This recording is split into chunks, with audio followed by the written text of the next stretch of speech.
76 साल के एक इंजीनियर से एक सवाल पूछा गया, आपकी सबसे मशहूर इजाद या आविष्कार, उस पर आप क्या सोचते हैं। इंजीनियर का नाम था रॉबर्ट प्रॉप्स्ट। इजाद उन्होंने वो चीज़ की थी जिसमें आज भी दुनिया भर के करोड़ों लोग रोज 8 घंटे बैठते हैं। क्यूबिकल, 3 दीवारें, एक डेस्क, एक कुर्सी, एक कंप्यूटर। इसका मकसद था आज़ादी, लेकिन ये बन गया पिंजरा। सवाल एक ही है कि दोषी कौन, पिंजरा बनाने वाला या वो जिसने पिंजरे में धकेला। परप्लेक्सिटी एआई कंपनी है, इसके मालिक अरविंद श्रीनिवास के अनुसार दोषी है पिंजरे में धकेलने वाला, और उनके मुताबिक ये आदमी माइक्रोसॉफ्ट के फाउंडर बिल गेट्स हैं। जो रोगन के पॉडकास्ट पर श्रीनिवास ने कहा, 9 से 5 वाली डेस्क जॉब आज दुनिया का सबसे स्वाभाविक काम लगती है, असल में एक ये कारोबारी चाल थी बिल गेट्स की। माइक्रोसॉफ्ट ने ऑफिस वर्कर का कॉन्सेप्ट खड़ा किया। वजह एक, अपना सॉफ्टवेयर बेचना, हर डेस्क पर एक कंप्यूटर, उस कंप्यूटर से चिपका एक इंसान। अब अरविंद श्रीनिवास की इस बात पर पिछले दिनों सोशल मीडिया पर काफी चर्चा हुई। हालांकि उनकी इस बात पर एक पेंच है। डेस्क ऑफिस 9 से 5 की नौकरी, ये सब बिल गेट्स के पैदा होने से पहले के हैं। जिस डेस्क पर हम बैठते हैं ऑफिस में, वो माइक्रोसॉफ्ट से लगभग 200 साल पुराना है। तो ऑफिस आया कहां से? सवाल ये कि बिल गेट्स ने ये नहीं किया तो किसने तय किया कि एक इंसान अपनी जिंदगी के 40 साल एक कुर्सी पर बैठकर कमर तोड़ेगा, और गेट्स का इसमें रोल क्या था? कहानी शुरू हुई 1955 से। करते हैं हम 1955 से, क्योंकि बिल गेट्स पैदा हुए तब तक ऑफिस को सैकड़ों साल बीत चुके थे। ऑफिस शब्द कहां से आया है? लैटिन के ऑफिशियम से, जिसका मतलब है फर्ज यानी ड्यूटी। राजाओं के दरबार में, मंदिरों के हिसाब किताब वाले कमरे, ये एक तरह के ऑफिस थे जहां ऑफिशियल काम होता था। लेकिन जो ऑफिस हम जानते हैं, कागज, फाइलें, डेस्क, क्लर्क, उसकी कहानी 18वीं सदी के इंग्लैंड से शुरू होती है। और शुरू होती है किससे? ईस्ट इंडिया कंपनी से। हाँ, वही जिसने भारत पर राज किया। अब बात ये थी कि लंदन में बैठ के इतनी दूर का मुल्क चलाना आसान नहीं था। हर फैसला, हर हिसाब, हर चिट्ठी समंदर के रास्तों महीनों में पहुंचती, तो कागज का ढेर जमा होता जाता। इसको संभालने के लिए चाहिए थे लोग, और लोगों को बिठाने के लिए चाहिए थी जगह, जो बनी एक इमारत। 1729 लंदन में ईस्ट इंडिया हाउस नाम की इमारत खड़ी की गई। इसी दौर में अंग्रेजी नौसेना के लिए भी एक इमारत बनाई गई, जिसे ओल्ड एडमिरलिटी कहते थे। ब्रिटेन की पहली और खास तौर पर ऑफिस के लिए बनाई गई इमारत, यानी दुनिया का पहला मॉडर्न ऑफिस किसी सॉफ्टवेयर कंपनी ने नहीं, किसी बैंक ने नहीं, एक साम्राज्य के कागजी बोझ ने पैदा किया। हालांकि यह भी मॉडर्न ऑफिस नहीं था। असली ऑफिस वर्कर का जन्म हुआ 19वीं सदी में। निखिल सावल अपनी किताब क्यूब्ड में लिखते हैं, आधुनिक ऑफिस निकला 19वीं सदी के काउंटिंग हाउसेस से। ये क्या थे? व्यापारियों के छोटे हिसाब किताब वाले दफ्तर, छोटे अंधेरे धुएं से भरे कमरे, एक कोने में अंगीठी जलती, उसके इर्द गिर्द लोग झुककर दिन भर कलम खींचते। इन्हें ही कहा गया क्लर्क। उस जमाने में क्लर्क को असली मर्द का काम करने वाला नहीं माना जाता था। अखबार मजाक उड़ाते थे। पतले झुके कंधे वाले कमजोर लोग न खेत जोतते हैं, न हथौड़ा चलाते हैं, बस नंबरों से खेलते हैं, ये असली मर्द नहीं है। अमेरिकी लेखक हरमन मेलविन ने 1853 पर इसी क्लर्क वाली कॉन्सेप्ट पर एक कहानी लिखी है, बार्टलबी द स्क्रिवनर। कहानी का क्लर्क बार्टलबी एक दिन काम से इनकार कर देता है और हर हुक्म का एक ही जवाब देता है, I would prefer not to, मैं न करना ही पसंद करूंगा। 1870 में अमेरिका के 80,000 क्लर्कों में औरतें सिर्फ 3% थी। 50 साल बाद 1920 तक क्लर्कों की तादाद 30 लाख पहुंची, लेकिन इनमें से आधी औरतें थी। यानी औरतें भी ऑफिस कल्चर का, ऑफिस वर्क स्पेस का हिस्सा बनी। ऑफिस अब एक कमरा नहीं था, पूरा एक समाज बन चुका था। 9 से 5 का शेड्यूल कहां से आया?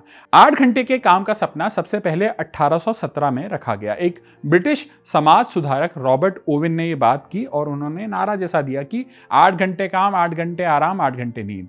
इस एक हक के लिए मजदूरों ने पूरी सदी तक एक विरोध किया, लड़े। फिर 1926 में अमेरिका के हेनरी फोर्ड ने अपनी फैक्ट्री में हफ्ते में 5 दिन 40 घंटे का काम तय किया।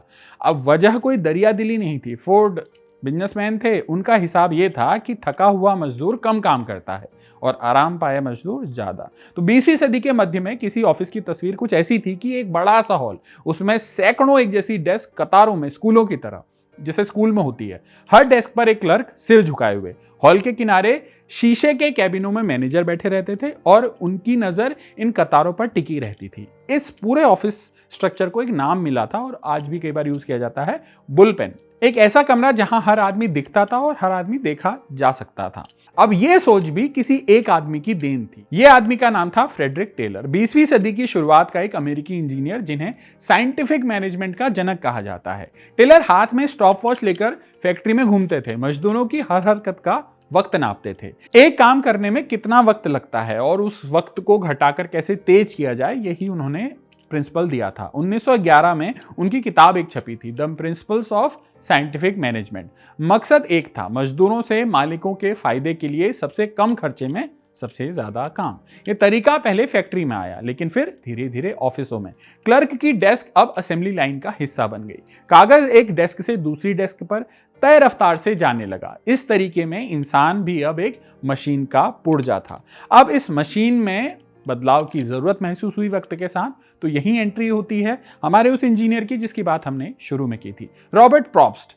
प्रोप्स्ट फर्नीचर बनाने वाले नहीं थे, क्योंकि ऑफिस का क्यूबिकल एक फर्नीचर होता है, ये फर्नीचर बनाने वाले नहीं थे, लेकिन मौलिक दिमाग वाले इंसान थे। जिंदगी भर में इन्होंने 120 से ज्यादा पेटेंट हासिल किए। लकड़ी काटने की मशीन से लेकर दिल के वॉल्व तक और जानवरों पर टैग लगाने वाले औजारों तक। 1958 एक अमेरिकी फर्नीचर कंपनी हरमन मिलर ने उन्हें एक काम दिया, कहा कि काम करो क्या, कि फर्नीचर की दुनिया के बाहर जाकर समस्याएं ढूंढो। अमेरिकन कैपिटलिज्म का ही पुराना तरीका रहा है कि ये तो जो हो रहा है, कुर्सी बन रही है, मेज बन रही है, भाई कुछ नया ढूंढ के लाओ, नया अपॉर्चुनिटी, नया मार्केट ढूंढो। तो उस मार्केट का मतलब है समस्या ढूंढोगे तो उसका हल ढूंढकर प्रॉफिट कमाओगे। तो प्रोप्स्ट ने हल निकाला क्या कि वो गए ऑफिस और ऑफिसों को उन्होंने गौर से देखना शुरू किया। मनोवैज्ञानिकों से बात की ये समझने के लिए कि लोग असल में काम कैसे करते हैं। उन्हें जब वो बुलपेन दिखाया गया जिसकी बात हमने पहले की थी, वो उन्हें कैदखाना लगा। यानी विचार अच्छे थे इनके। इन्होंने सोचा कि यार इंसान एक ही कतार में एक ही जगह घंटों जड़ रहकर काम करने पर मजबूर है, तो ये उन्हें बेवकूफ़ी भी लगी। उन्हें लगा कि इंसान मशीन की तरह काम नहीं कर सकता, थोड़ी तो आज़ादी चाहिए, अपनी जगह चाहिए, थोड़ा हिलडुल तो पाए, थोड़ी पर्सनल स्पेस तो हो।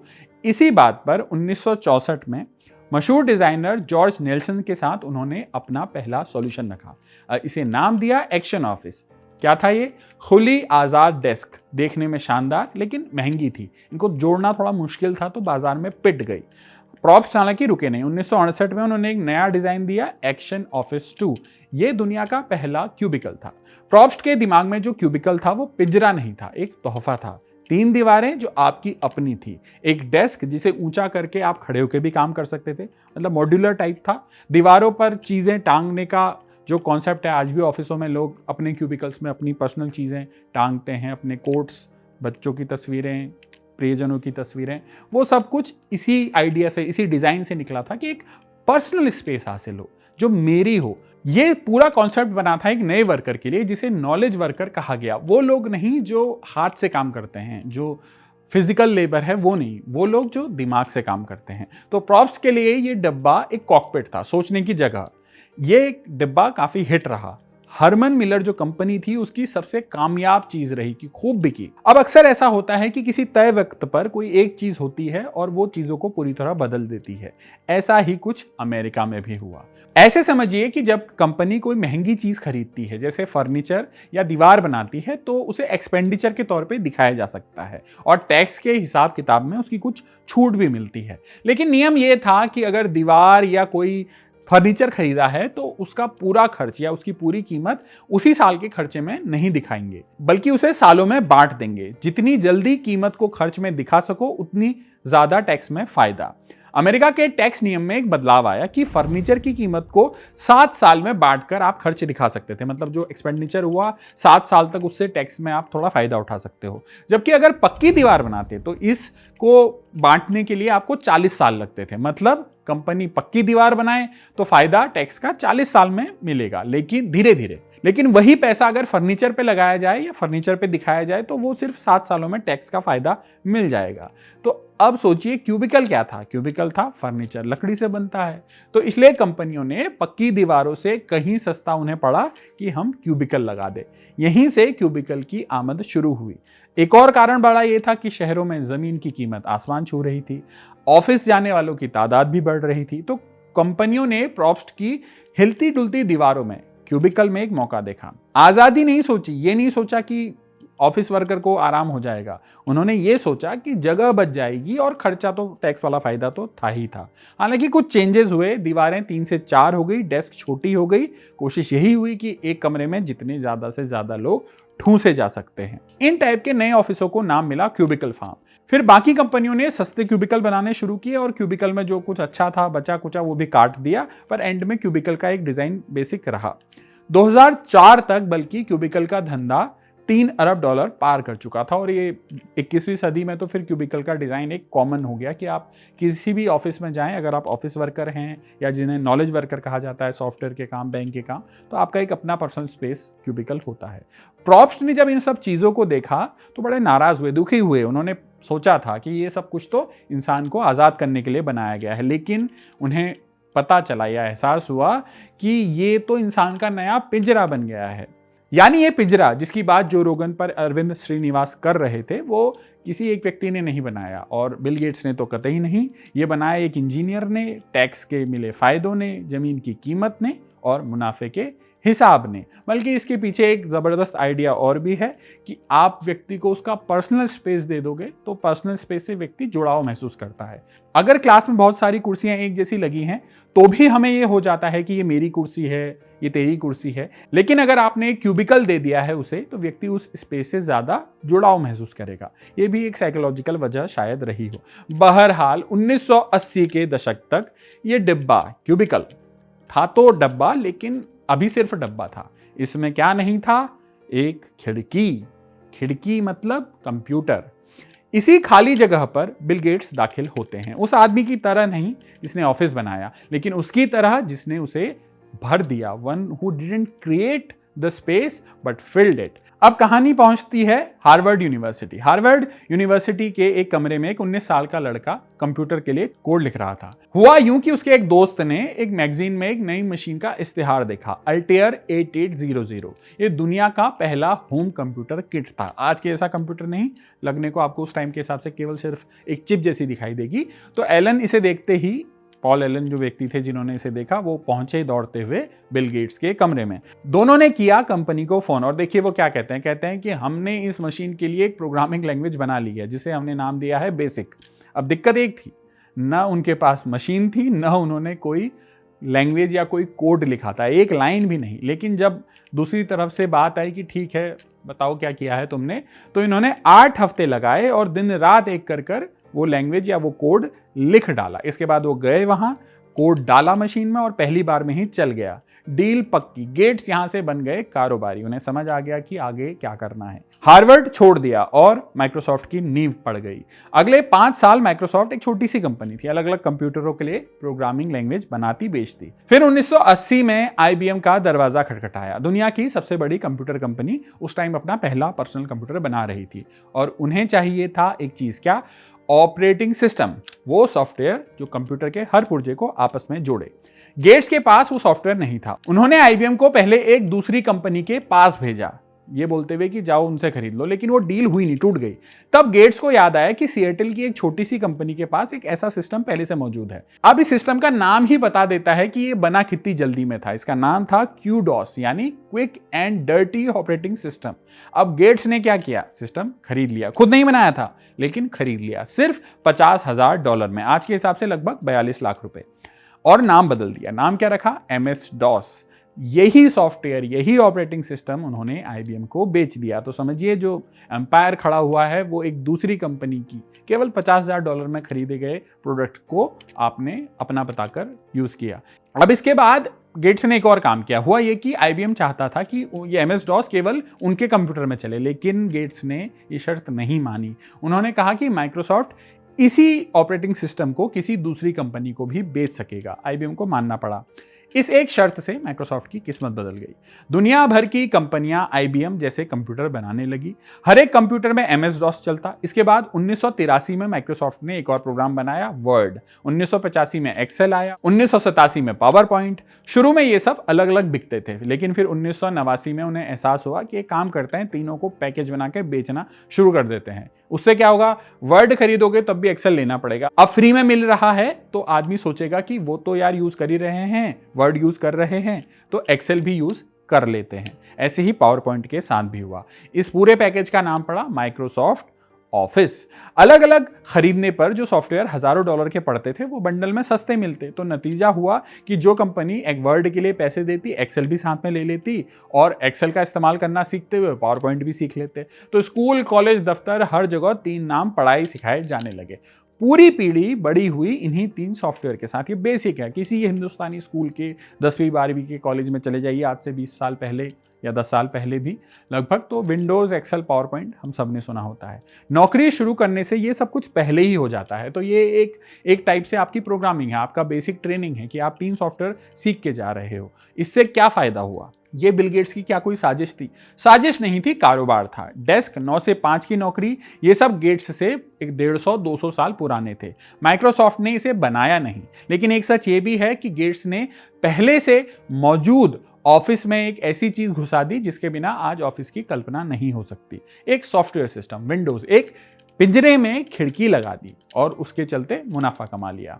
अब इस सॉफ्टवेयर को हर स्कूल में सिखाया जाना, दफ्तर में इस्तेमाल करना लगभग मैंडेटरी हो गया। तो गेट्स इससे प्रॉफिटेबल हो गए और बहुत बड़ी कंपनी हो गई। उन्होंने बस ये अपना कारोबार बढ़ाने के लिए किया, जो शायद बहुत लोगों ने किया है। तो अंत में बात यही आती है कि ऐसा नहीं है कि गेट्स ने कोई साजिश रची है जिससे हमारी नौकरियां हमारी पिंजरे बन गए हैं या हमें फंसा दिया गया है। और ये बात आपको ऐसे भी समझ में आएगी कि आप एक चीज और देखिए कि श्रीनिवास जो रोगन के शो पर गेट्स पर तो इल्जाम लगा रहे हैं कि उन्होंने हर डेस्क पर कंप्यूटर पहुंचाकर हमें सॉफ्टवेयर का गुलाम बेच दिया या सॉफ्टवेयर बेचने के लिए उन्हें ऐसा किया, लेकिन ये कहते हुए वो एक बात भूल गए। क्या? फरवरी 2026, इस दावे से कुछ वक्त पहले ही उन्होंने अपनी कंपनी परप्लेक्सिटी का एक नया प्रोडक्ट उतारा था, परप्लेक्सिटी कंप्यूटर। एक ऐसा AI सिस्टम जो आपके सोते वक्त भी आपका काम करता रहता है। कंपनी के अपने शब्दों में 2026 में एक पर्सनल कंप्यूटर को जैसा होना चाहिए ये वही है।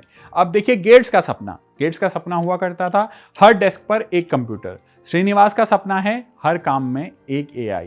औजार बदल गया, बेसिक की जगह वर्ड आया तो वर्ड की जगह अब AI आ गया, लेकिन पिच वही है। पिच क्या है? ये तुम्हें आज़ाद कर देगा, तुम्हारा वक्त बचेगा और तुम ज़्यादा काम कर सकोगे। यही श्रीनिवास कहते हैं कि AI की वजह से होने वाली छटनियाँ एक शानदार भविष्य बनाएंगी, क्योंकि इससे जो लोग अपनी नौकरी नापसंद करते हैं वो उससे आज़ाद हो जाएंगे। जबकि दूसरी तरफ वही AI हर डेस्क में, हर जेब में, हर पल पहुँचाया जा रहा है, ठूसा जा रहा है इस दावे के साथ कि इससे मिलेगी आज़ादी। हर बार पिंजरा थोड़ा और आरामदायक होता जाता है, थोड़ा और इनविजिबल। गेट्स ने ऑफिस नहीं बनाया, प्रॉप्स ने पिंजरा नहीं बनाया। श्रीनिवास जिस चीज की तरफ इशारा कर रहे हैं उन्हें बनाने वाले में वो खुद भी शामिल हैं। सबसे बड़ा पिंजरा क्यूबिकल की 3 दीवारें नहीं हैं, वो सॉफ्टवेयर भी नहीं है जो हमारी उंगलियों को याद हो चुका है। सबसे बड़ा पिंजरा शायद वो यकीन है कि ये सब कुछ हमने खुद चुना है अपनी आज़ादी के लिए। शुक्रिया। इसी के साथ इस वीडियो को यहीं समाप्त करते हैं। कैमरे के पीछे थे मेरे साथी सर्वेश और बाकी साथियों का नाम आप स्क्रीन पर देख सकते हैं। शुक्रिया।